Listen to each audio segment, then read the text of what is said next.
we go, El Gosto. D4. Let's try and get to a Grunfeld if we can.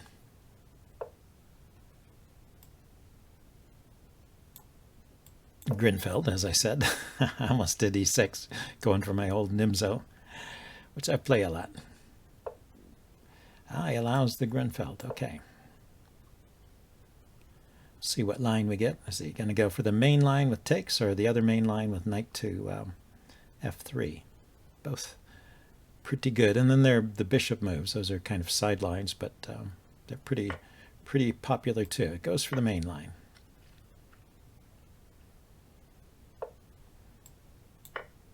That's an interesting way for white to play. I like to play the main line myself.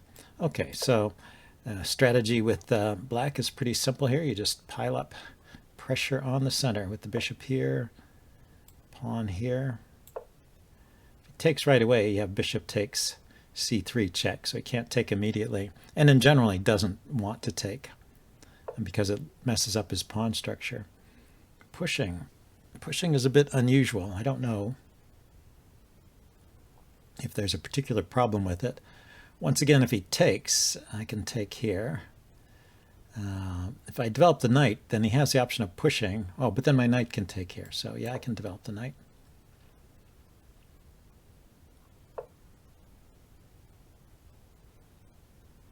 Then maybe bring my bishop out to pin that knight.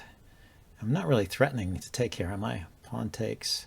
Pawn takes. He's got it supported by the queen and the bishop. And I'm attacking it with the queen and the knight. So even if his knight is pinned, that pawn is safe. But, well, what am I to do with this bishop? Well, let's castle first and then see how he plans to develop. Where is his light squared bishop going?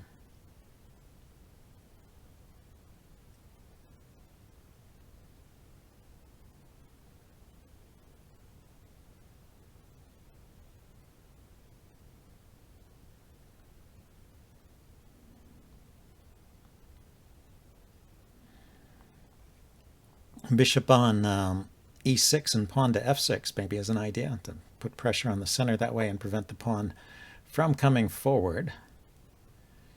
I don't know if it's any good though. Bishop e6, he can play knight to g5. It's a bit annoying. I could start with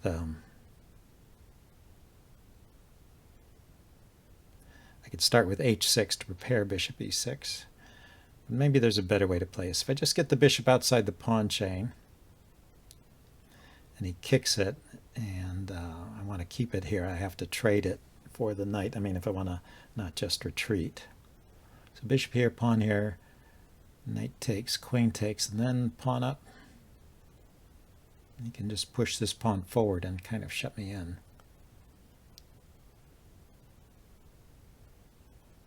Then I've got pressure on the d-pawn. Let's try this. We'll see what he does. He doesn't have to kick the bishop. He could just castle and await developments. When I play f6, he's got queen b3 check.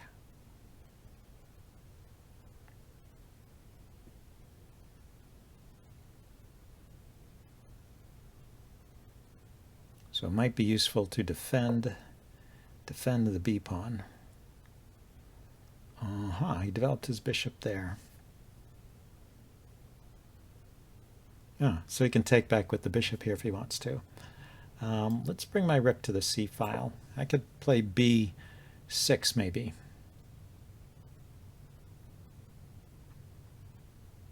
Getting the rook off that diagonal seems like a good idea anyway.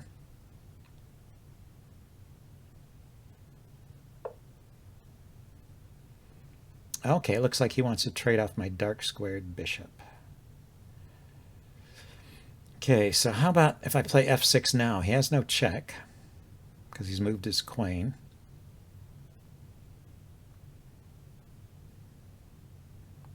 If he just plays the bishop there, I can take on e5 and start disrupting things. If he pushes the pawn, I can take it with the bishop.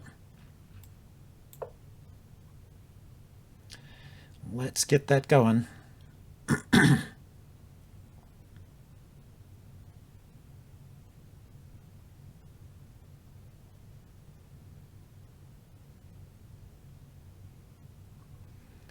puts the bishop here, I could take his knight and then take on e5 and win the pawn on e5, I think. But I would lose this pawn.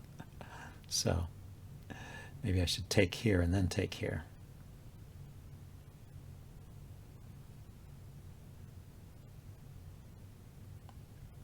I would lose the c pawn, grabbing the e pawn. So now he pushes. So if I can take this with the knight. He can take. I can take. I'll be a pawn up.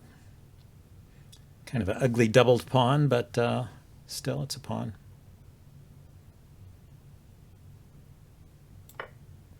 And I'll still have the bishop pair too. He has the bishop pair as well, so it's not like it's a big advantage for me, but it is something that I haven't given up the bishop pair. Okay, so I'm going to lift my queen up. The idea is to I don't have to do that. I could just play bishop f5 immediately.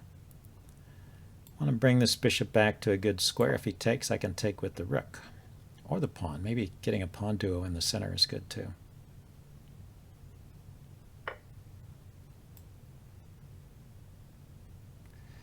Okay, I think for a little bit. If I take his bishop, he takes my rook, I take back. I'm giving up the exchange, and it's his move after that, so he has time to protect things over here, I guess. So let's just take.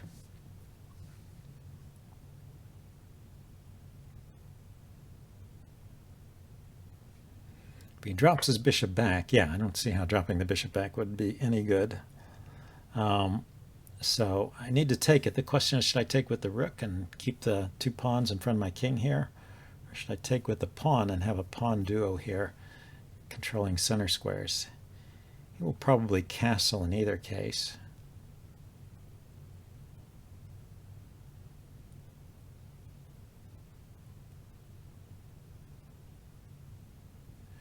Or not. Actually, this pawn is hanging, so after I take, he's going to defend this pawn. And I could play e6.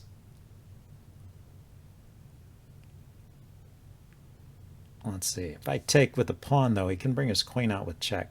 Let's take with the rook. I guess it just feels a bit safer to me.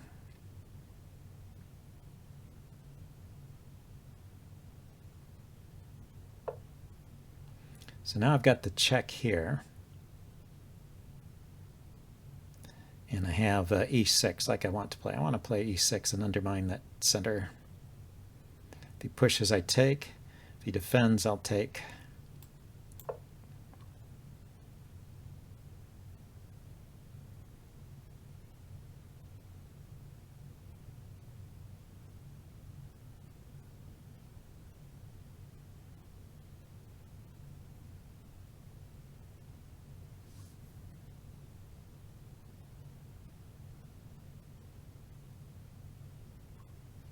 Yeah, I mean, something like queen d1 or d2 would defend the pawn, but I would just take it anyway. Yeah, queen d2. I take. He can take with either the pawn or the queen. If he takes with the queen, I'll just move my queen away.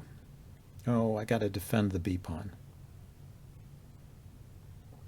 So if he takes with the queen, I'll play queen to e7 maybe. I don't especially want to trade queens. He hasn't castled yet. I can't say his king position is weak, but if he takes with a pawn, I'll just blockade that pawn.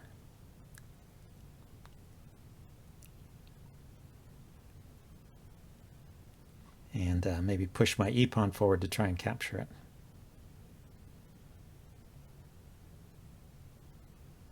Wonder if I could do that right away. So he takes, I play e4.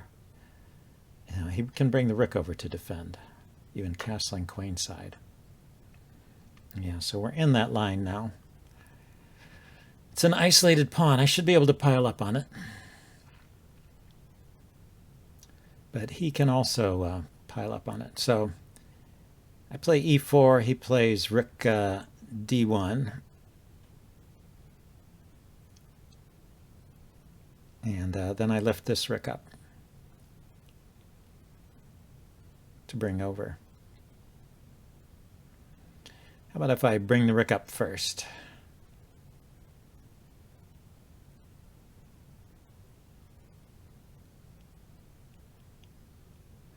One, two, three. It takes me 3 moves to get 3 pieces attacking that guy. And he can get a rook here in 1 move, and he could castle. That'd be 2 moves, and then the 3rd move he could put pressure on the e-pawn. So it looks like it'll end up being a trade of my e-pawn for his d-pawn.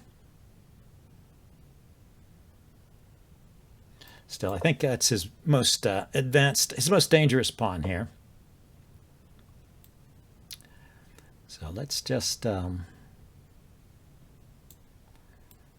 go like this.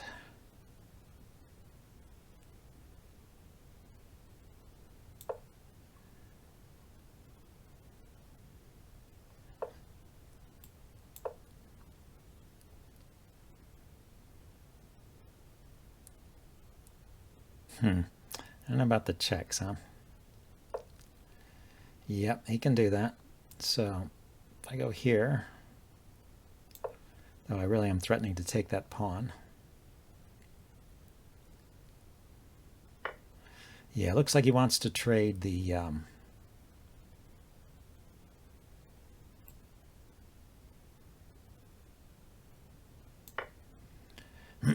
trade the c-pawn for the e-pawn.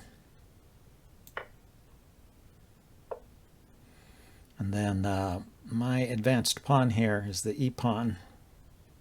I mean, trade the c-pawn for the d-pawn. I have this advanced e-pawn here. Don't know if I can do too much with it. Let's kick the queen.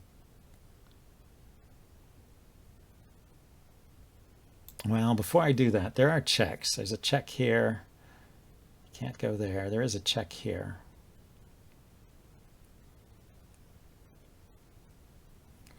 He is looking at this pawn. Yeah, let's defend that pawn. And allow these checks. Didn't see much I could do about it. And then he gets that. So now we want to go after his queenside pawn. This is probably going to turn into a draw, isn't it? Well, we'll see what we can do here.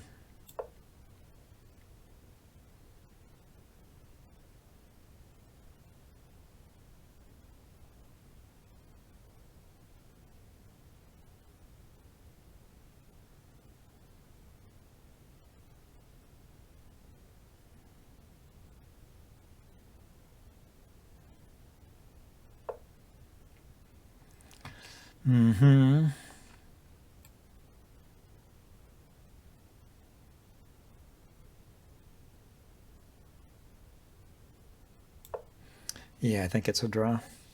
If he wants to just keep checking me.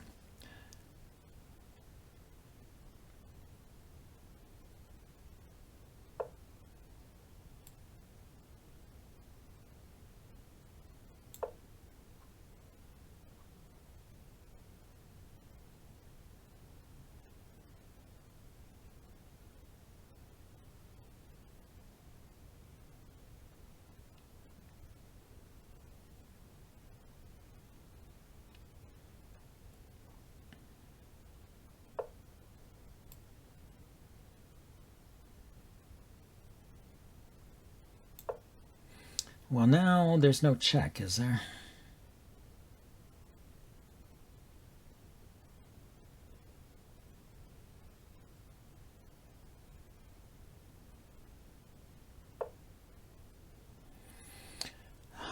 So if I take here, then he's got some checks. I could go here, threatening on f2.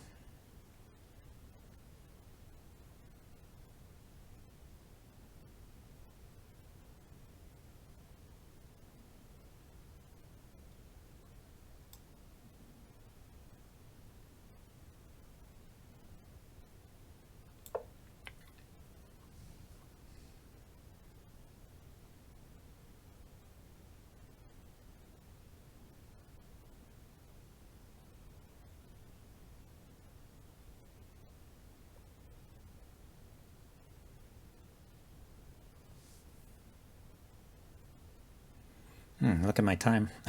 Be careful not to lose on time. Check there. Okay. Rook here would be dangerous, but if it's not with check, I have a mate on the back rank. And I'm still threatening on f2. I mean, it's only if he leaves, if his rook leaves the back rank, then I have a mate there.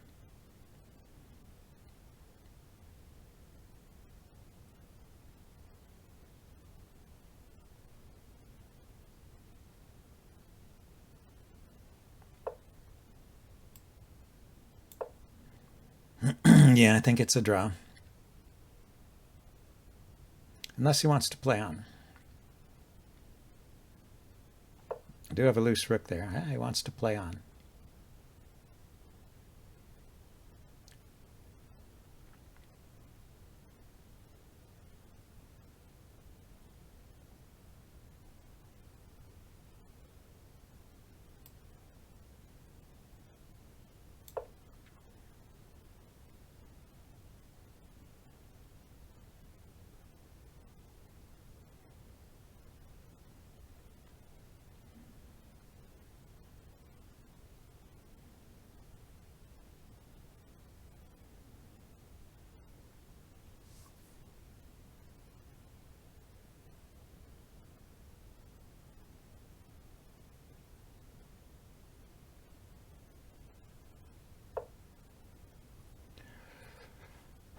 Okay, I go to d8. He takes, I take with check. King comes up, I go here with check and then take the pawn, right?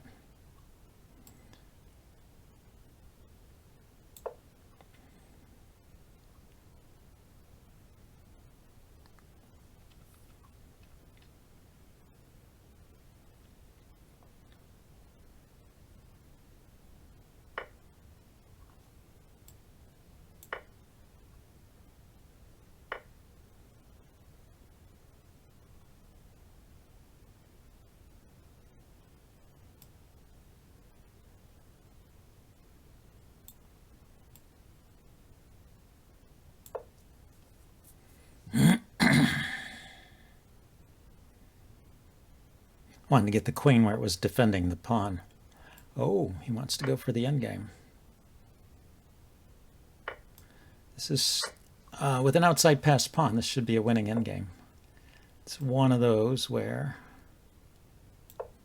just run my king up and go after these pawns here, and his king is way out of play here.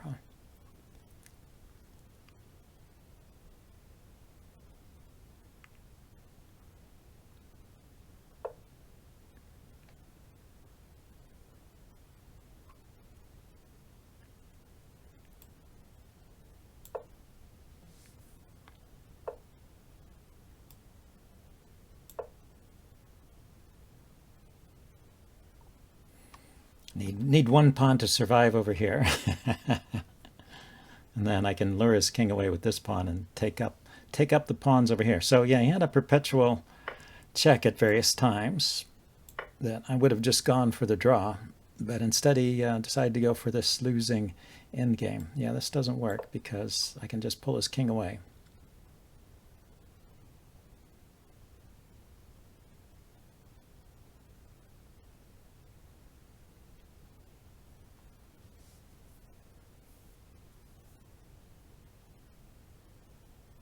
Yeah, maybe he's got a way to draw the endgame. We'll play it out. So my king is going to be in front of this pawn, though.